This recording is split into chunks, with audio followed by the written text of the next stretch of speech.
Now next one topic decomposition reaction. तो दूसरी category जो आती है हमारे पास केमिकल रिएक्शन में, वो आती है decomposition reaction. Decomposition reaction combination reaction का रिवर्स रिएक्शन होती है। कॉम्बिनेशन रिएक्शन में दो रिएक्टेंट कंबाइन करके एक प्रोडक्ट बना रहे थे। डीकम्पोजिशन कॉम्बिनेशन का रिवर्स है। इट मींस इसमें रिएक्टेंट कितने होंगे? एक रिएक्टेंट ब्रेक होगा और ब्रेक होकर दो या दो से ज्यादा प्रोडक्ट बनाएगा।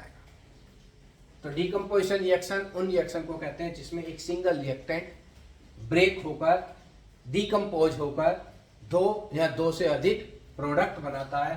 उन रिएक्शन को डीकम्पोजिशन रिएक्शन कहते हैं। दूसरा रिवर्स कॉम्बिनेशन से कि कॉम्बिनेशन रिएक्शन क्या थी? एक्सोथर्मिक। कॉम्बिनेशन रिएक्शन वो रिएक्शन थी जिन रिएक्शन के कंप्लीट होने पर हीट एनर्जी रिलीज होती थी, उनको कहते थे एक्सोथर्मिक रिएक्शन। डीकम्पोजिशन रिएक्शन है हमारी एंडोथर्मिक रिएक्शन। ये रिएक्शन कब प्रोसीड करेंगी, कब इनमें रिएक्टेंट प्रोडक्ट में कन्वर्ट होगा? जब ये रिएक्शन को हम बाहर से हीट एनर्जी देंगे। तो ये रिएक्शन हीट एनर्जी एब्जॉर्ब करती है। जब रिएक्टेंट प्रोडक्ट में कन्वर्ट होता है तो रिएक्टेंट को प्रोडक्ट में कन्वर्ट होने के लिए हीट एनर्जी रिक्वायर होती है, तो बाहर से हीट एनर्जी एब्जॉर्ब करती है। तो डीकम्पोजिशन रिएक्शंस क्या होती है? एंडोथर्मिक रिएक्शंस होती हैं, क्योंकि जब रिएक्टेंट प्रोडक्ट में ब्रेक होता है तो रिएक्टेंट प्रोडक्ट में ब्रेक होते समय बाहर से हीट एनर्जी एब्जॉर्ब करता है। और दूसरी बात, डीकम्पोजिशन रिएक्शन हमारी तीन कैटेगरी में बांटी गई है। कितनी कैटेगरी में बांटी गई है? तीन कैटेगरी में। थर्मल डीकम्पोजिशन, जब रिएक्टेंट को प्रोडक्ट में ब्रेक होने के लिए हीट एनर्जी, मतलब जब हम एनर्जी देंगे तो किस फॉर्म में देंगे? हीट एनर्जी के फॉर्म में। जब रिएक्टेंट हीट एनर्जी एब्जॉर्ब करते हैं और हीट एनर्जी एब्जॉर्ब करके दो या दो से अधिक प्रोडक्ट में ब्रेक हो जाते हैं, तब हम उन डीकम्पोजिशन को कहते हैं thermal decomposition reaction. Example, ferrous sulphate. Ferrous sulphate हमारा लाइट ग्रीन कलर का सॉलिड केमिकल कंपाउंड है, और इस लाइट ग्रीन कलर के केमिकल कंपाउंड को हम लेकर के अगर टेस्ट ट्यूब में लेकर हीट करना शुरू कर दें तो हीट करने पर ये ब्राउन कलर के फेरिक ऑक्साइड फॉर्मेशन करेगा, और इसमें सल्फर डाइऑक्साइड और सल्फर ट्राइऑक्साइड गैस रिलीज होती है, जिसे स्मेल करेंगे तो पंजेंट स्मेल आती है। और कैसी स्मेल लगेगी? Burning sulphur. सल्फर जैसे बर्न हो रही हो तो बर्निंग सल्फर की स्मेल, जिसे हम पंजेंट स्मेल भी कहते हैं, कि इनके कारण आती है। और सल्फर डाइऑक्साइड गैस और सल्फर ट्राइऑक्साइड गैस, ये दो गैस बनती हैं। इन गैस के फॉर्मेशन के कारण पंजेंट स्मेल या बर्निंग सल्फर की स्मेल होती है, और आयरन हमारा फेरिक ऑक्साइड में कन्वर्ट हो जाता है ब्राउन कलर के में। तो ये थर्मल डीकम्पोजिशन का एग्जाम्पल। दूसरा एग्जाम्पल है lead nitrate. Lead nitrate white colour का कंपाउंड है, और इसको भी हम जब हीट एनर्जी देते हैं, इसको भी जब हम हीट करते हैं तो हीट करने पर ये क्या होता है? हमारा हीट करने पर डीकम्पोज हो जाता है, ब्रेक हो जाता है। ब्रेक होकर क्या बनाता है? लेड ऑक्साइड बनाता है, और दो गैस रिलीज करता है, नाइट्रोजन डाइऑक्साइड और ऑक्सीजन गैस रिलीज करता है। ये जो नाइट्रोजन डाइऑक्साइड गैस होती है, जहां कहीं भी रिलीज होती है तो इसका पर्टिकुलर कलर होता है, और कैसे कलर की होती है? ब्राउन। तो नाइट्रोजन डाइऑक्साइड गैस की हम कहते हैं ब्राउन कलर की फ्यूम प्रोड्यूस होती है।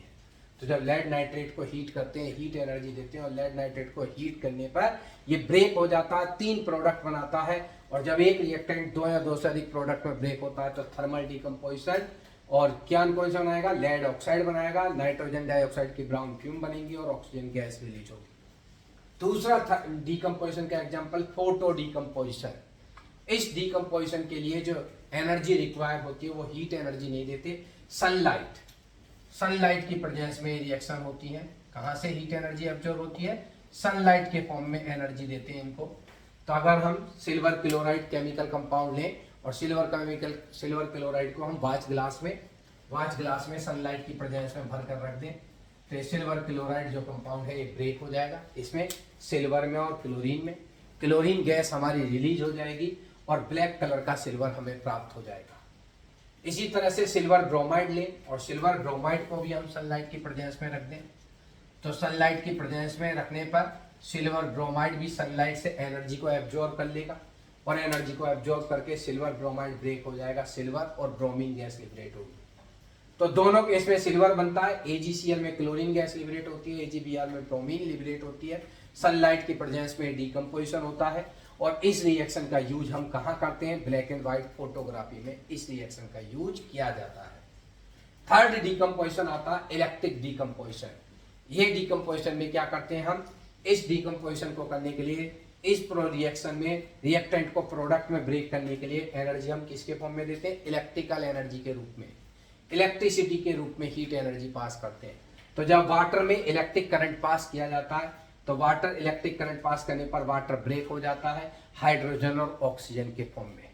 तो इलेक्ट्रिक करंट पास करने पर वाटर ब्रेक हो गया, दो प्रोडक्ट में हाइड्रोजन और ऑक्सीजन के फॉर्म में ब्रेक हो जाएगा।